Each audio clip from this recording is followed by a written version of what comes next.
What's up, YouTube? This is Too Raw for TV. All right, so before I get into this video, I want to give a big shout once again to the brother Brendan Olson for the donation to the channel via the Cash App. Much respect to him for showing love to Too Raw for TV. All right, so I want to make a case in this particular video for Larry Bird. Um, because Larry Bird, we all know he's one of the greatest players of all times. Definitely a top 10 all-time player in my opinion. Um, Arguably a top five when you talk about, especially when you talk about just peak for peak. Um, he's way up there. As a matter of fact, especially if you're talking about just ability and peak for peak, you know, he's probably peak for peak at least the greatest small forward the game has ever seen. At least that's what he's perceived to be as a small forward. But when you really look at his career, honestly, Bird should be considered a power forward rather than a small forward. Um, Now, for good stretches of his career, I would say the mid 80s into about 1990, he did play the small forward position. And when you look at his game, which was more of a mid range, offensively mid range, some outside uh, perimeter play, uh, more of a face up guy, although he could post up and score. Um, Known more for his jump shooting. It translates more to small forward, right? But in reality, people forget Bird was drafted out of Indiana State University. He was actually drafted in 1978. Boston got his rights in 78, although he didn't play until 79. When he was drafted as a power forward because Boston's small forward was Cedric Maxwell. And for the first, I believe, 5 years of Larry Bird's career, he was a power forward. As a matter of fact, you can see that on Basketball Reference if you look that up. He was a power forward. Now, there were at times during the games, during that time period, and sometimes it alternated in the games themselves. Sometimes Bird would play power forward, and then sometimes he would, if the matchup was favorable, he would be at small forward. But generally speaking, when you really look at Larry Bird's game, you could see the what's what I'm looking for.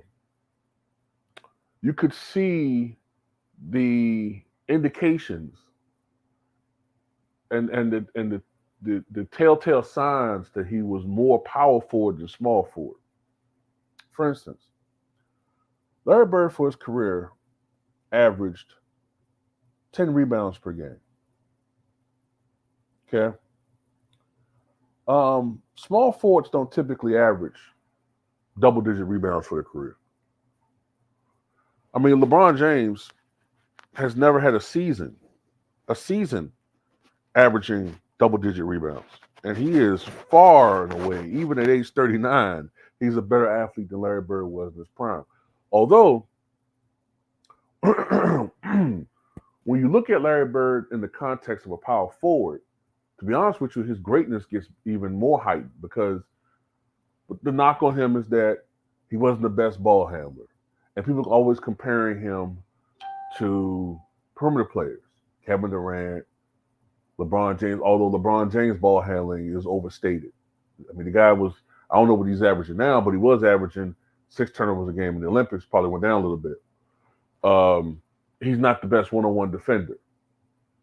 But when you look at him in the context of being a power forward, well, then he was a really good ball handler, considering that he was a power forward. When you look at the fact that, well, in the 80s and early 90s, was there any other player at power forward doing what he was doing? Which is why when you look at a guy like Charles Barkley, you have to put him in a special category. He was. I don't care what other people say on here about him not being a winner. As a player, Charles Barkley was one of the great uh, versatile players we've ever seen. But putting the focus back on Larry Bird, think about this. How many forwards in the NBA, in the history of the NBA, have averaged more than 10 rebounds per game? Now, when I say forwards, I'm talking about guys who never played the center position. Elvin Hayes did play center at times with the Houston Rock. Well, I think at the time they were with the San Diego Rockets earlier on, but he did play center. So when you look at that position, how many forwards, guys who've never played at center in any meaningful stretch in their career, how many of them average better than 10 rebounds per game for their careers? And it's not that many. Charles Barkley, Dennis Rodman,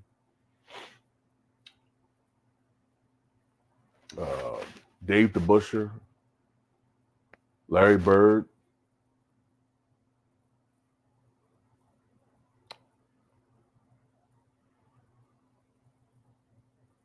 Elgin Baylor, maybe. Yeah, Elgin Baylor, Happy Hairston. Can't put Kevin Garnett anymore because he did play at the center position as he got older. So, and he was 7 feet tall. So, and then consider this: the years in which Larry Bird played power forward, which was from 1979 to 1984, I believe, he averaged 10.5 rebounds per game. Now, mind you, he did that while playing with Robert Parrish, who himself was averaging uh, 10, 11, 12 rebounds per game in his prime at his peak. You know what I'm saying? So Bird was a tremendous rebounder for his position. And the only reason why he moved to small forward is because of the emergence of Kevin McHale. Now, if I remember correctly, it was an injury to Cedric Maxwell which opened the door for Kevin McHale, who was becoming so good as a six man. I think he won back-to-back Six Man of the Year awards. That's when he emerged in 84, 85, got in the starting lineup. Cedric Maxwell never got that job back, and ultimately they traded him to the Clippers.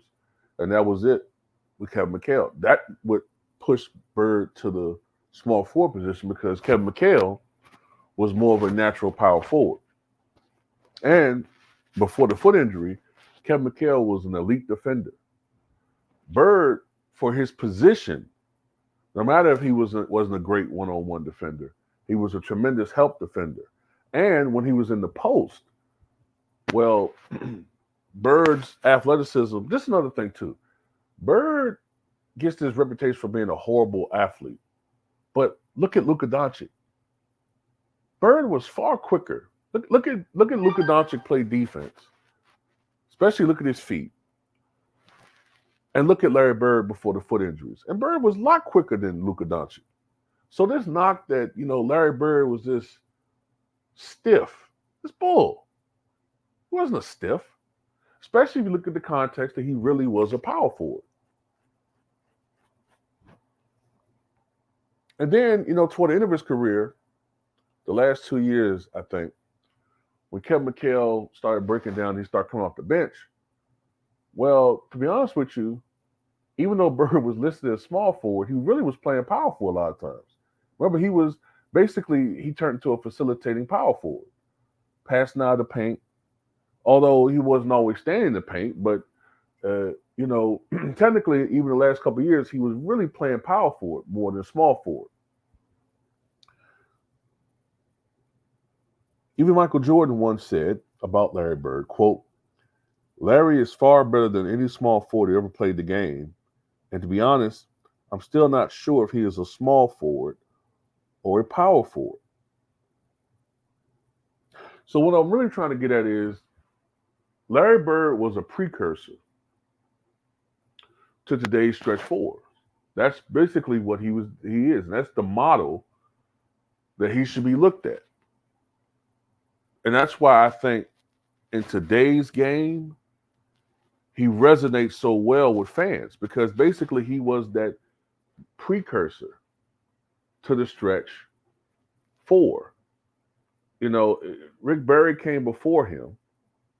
Rick Barry 6'7", 215, but Bird was even bigger. Bird was 6'9.5". In shoes, to be honest with you, in shoes, Larry Bird was more like 6'10", 6'10.5".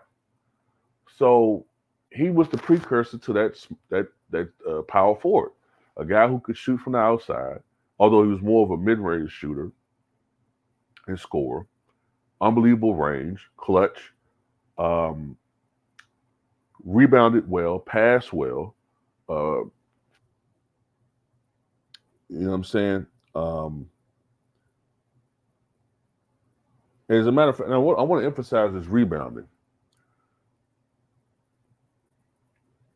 Bird almost doubled Cedric Maxwell's rebounding in the 83-84 season. I think that year he might have averaged over 11 rebounds per game. And Larry Bird's first 6 years, I said 5 years, first 6 years in the NBA, he averaged 10.5 rebounds. So, yeah, at the end of the day, I think that Larry Bird should probably be considered more of a power forward than a small forward.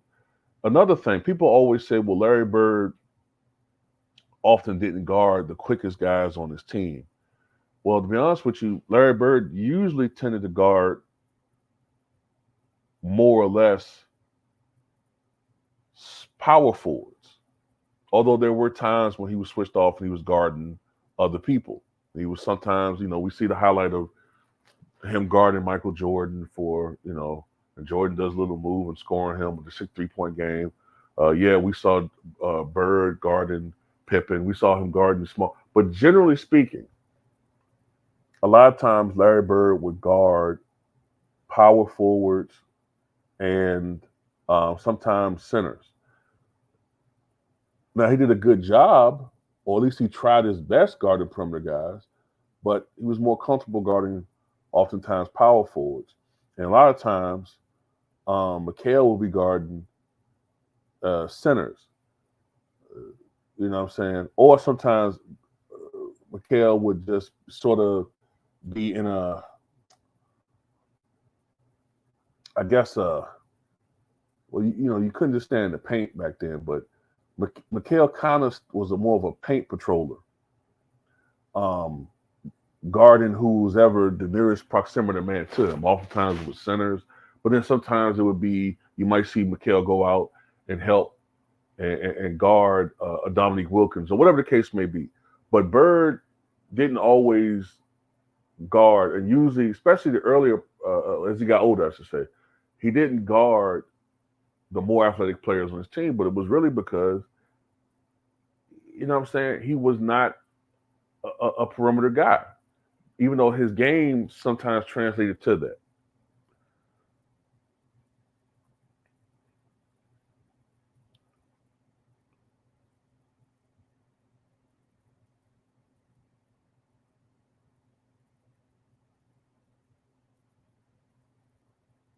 So what happened was, as I said before, McHale and Parrish were their paint patrollers.